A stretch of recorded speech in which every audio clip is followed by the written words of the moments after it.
Welcome to Cooking with Alba. Today I'm going to take you to the streets of Finland to get some food items for our very local Okra Stew and Banku. And did it taste the same? Did it feel the same? We're going to see how that turns out here. I get a lot of questions about people asking the meals and all those things. Yes, Africans, we like to eat our African meals. They are heavier. They are used. Our taste buds are pretty much used to it. So on this day, yes, I checked out the African shops in Vasa, and I think the very two popular big ones here is Elo Market and then Hot Curry. But I checked with Hot Curry this day because they open a bit early. So Saturday mornings, I like to shop early in the morning, and by 8 9, the shop is already open.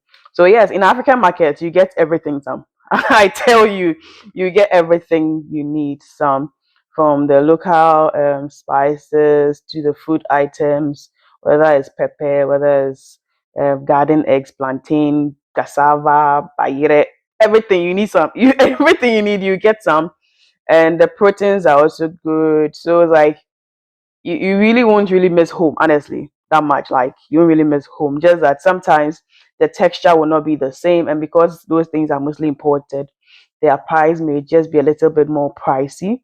But I think at the end of the day, you can still feel home and still eat homey stuff you are used to in Africa. So if you're relocating, honestly, like I always say, don't waste your time carrying so much food items. I like to go for this type of dough. So it comes in the corn dough and cassava dough, and I like to buy them separately, and then I ferment the corn just a little bit. So when I came, the very first banku I did, I actually used the corn dough, cassava dough like that. I think I bought the pre-mixed one, and then I made it out. It came out good, but I realized I didn't get the very, banku banku kind of feel, because the banku we eat in Ghana is because of the fermentation of the corn, but the ones they package, usually the fermentation is not too much in there. So I wanted to get the typical Ghanaian vibe. So the trick I realized was the corn, you can buy the corn and cassava separate, then you actually, just like the way we do in Ghana, when you go and mill your fresh corn, you sprinkle a bit of water to get it wet or a bit damp. Then you just let it sit for like a day. Yes.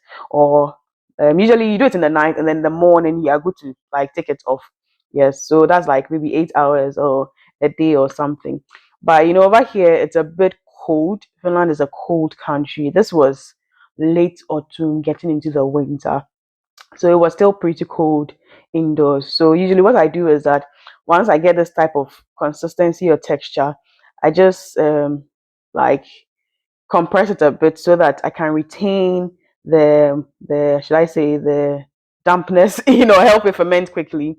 Yes, and then I'm just going to cover this up or fold this up and then put it in a dark area or a dark space for it to ferment just a little bit. At this point, I was also making some bread in the oven, so that also I usually prep over there. So over here, you get a lot of the frozen kind of okra. Yes, the fresh okra, you get it a lot during the summertime, getting into the autumn time, but sometimes around this time you don't really get much of it. But I got garden eggs. They were a bit smaller, but they were still fresh garden eggs, which is something I like here. Now the trick to dealing with okra is this. This type of frozen okra, and these ones, they are not overly slimy like the ones we have in Ghana. So this is a trick I'm going to be teaching you as well, how to deal with those type. And usually I like to prep my meals before I actually do it. So this one I did it the night before. Like after fermenting the corn, I just made sure that the other things were also there. I was going to use some seafood in there, so that was also pre-seasoned. Now for the okra, most people say their okra no echicha, or it's not slimy enough. This is the trick. When you take the pre-chopped like that, because it's going to go in last, boil some hot water and then put it over it. It's the same way if it's fresh okra. Usually I like to blend it up, or if I'm going to cut and put it direct in, as you're cutting, there's hot water or water you're actually putting it in. That maintains the sliminess of your okra and gets you good result. So once that is chilled, it can just go into your fridge. So the next day, when I was ready to make my okra stew, what I then decided to do was to start with my seasoning. So for the meat, yes, it went in. Then I had my spices, local spices, which I was going to add to it. So I was just seasoning the meat up first because meat takes a bit of while to cook. Then I just go in to do the stew base as well. So this was my classic local spices I made here. Yes, I realized, like I said, you can get your local spices here. Shops like Normal have good spices at very reasonable price.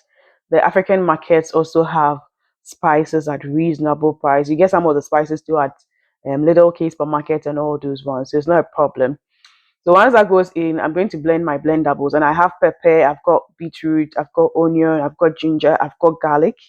Yes, I like to use beetroot instead of tomatoes. Yes, beetroot fortifies and also sweetens and also thickens and is good a lot for your health as well. So that's something I incorporate in my diet a lot. And because I like the rock salt, so I like to blend it together with it.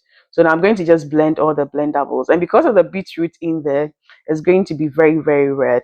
Now I love this power blender. It's super good results. Yeah, so I'm just going to blend this up. If you're in Finland, you should check power and you should just check that blender. Like it's super good. Chef Mathieu or something. It's a great piece there. So over here, the problem with your palm oil is they sleep a lot. Honestly, they sleep a lot. So usually when I put that in and it's melting, I have Kako. The Kako is just stockfish. I've gotten the English name. I have to check and put it in the description button. But once that goes in, I just add in some onions to fry along. Then I pour in the blended vegetables in there for it to form into the stew base, which I'm going to cook till it reduces, like the water in there, the moisture in there reduces. Because of the beetroot, it's going to be splashing all over the place, which is very much normal. So about palm oil too, I didn't have to bring palm oil because there's also palm oil here as well. And about the okra thing, like I said, usually I don't really cut and all those things. For okra these days, I just do the blending with water and I get very good results as well. So for the okra, like I said, usually the types here, they are not as slimy as the very fresh natural, did I say natural? Like the very fresh ones. And so when you're blending, just give it enough water, not overly, not too much water, because you don't want your okra to be watery. You want your okra to be thick and consistent. Yes. So once the meat cooks and is virtually done, then you can put in the other seafood. So I added crabs. I added some beef, yes, which is salted beef or salted, yes, meat. Then in my stew base that is forming, I added some turkey berry powder, which is on my channel. How to make turkey berry powder is there. Then I added some shrimps. Yes, Fantinia kola dear. Menum yemede. Menum yemede pa. Mama can fancy. So yes, that also went into my stew. Then I had some mackerel which I had fried, or fish that I had fried. Yes. Typically for fish, initially I used to fry, then I used to for my stews and all those things. So my sister prompted me I could actually do smoked fish out of it. So these days I actually smoke my fish myself, then I use it. I'll show that later on the channel how to actually get your smoked fish. So if you're in Europe or if you're outside Ghana, you don't have to stress yourself over smoked fish. You can still have very good smoked fish as well. So once I'm done with that, I just put in the garden eggs. I'm just going to let it cook together. And by now, everything was done at the other side, the meat, the crab, and all those things. So what I'm going to then do is to inculcate that into the main stew base I am doing there. Yes, this is representation. Yes, representation. If you like towel, if you like willy, you can add those as well. You can add those as well. So with the chopped ones, you realize that because the water was on it, the hot water, you realize there's still a bit of sliminess, or it's still slimy.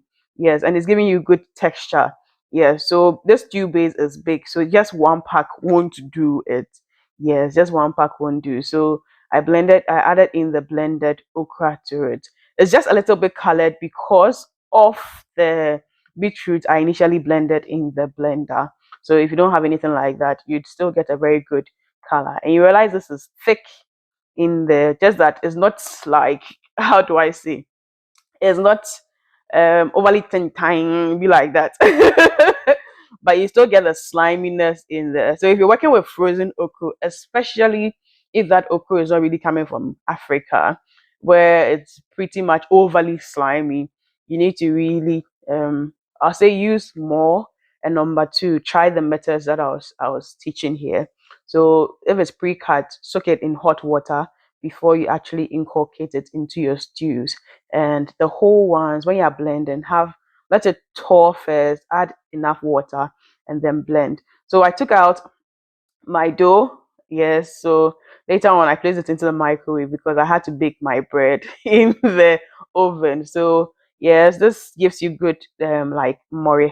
This gives you good etel vibes, or good how do you call it, Banku vibes. Uh-huh. So that is what really works for me here. Then I just add in my cassava dough. You get the same texture like the way you get in Ghana. So there's no big difference in there. And I like this one over the pre-mixed Banku powders and all those things. Because some of the Banku powder, it's like you're eating kokonte. If I want to eat kokonte, I'm eating kokonte. But if I want to eat banku, I want to eat banku.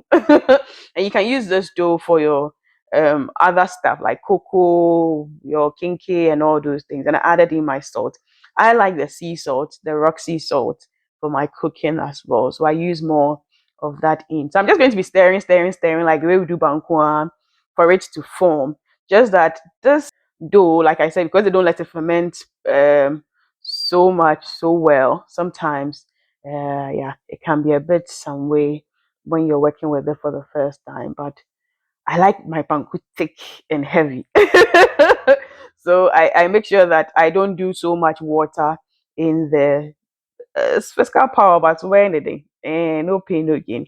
So as this is because it's thick enough, yes, once it starts forming, I just put in hot water, normal water or hot water, any water I want to put it in, and then you let it be cooking or heating up. At this point, your hand is resting, and at this point, you can also work on your polythene. Yes, usually you can put it in your leaves if you have leaves, but I don't have leaves here right now. Yes, I think I didn't get those, but I've seen some plantain leaves in the African market before. Just that honestly, it didn't click my mind to get it for the day I was doing the banku.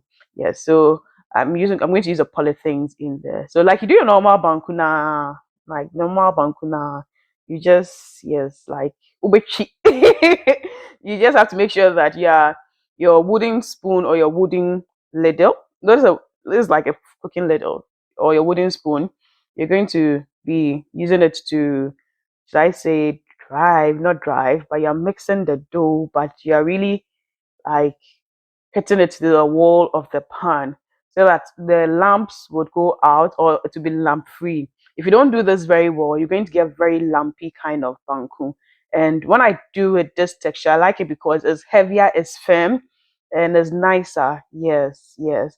And because of the cassava dough in, it's still going to be soft and succulent and dead. So it doesn't have issue. Unfortunately, I was using a wok.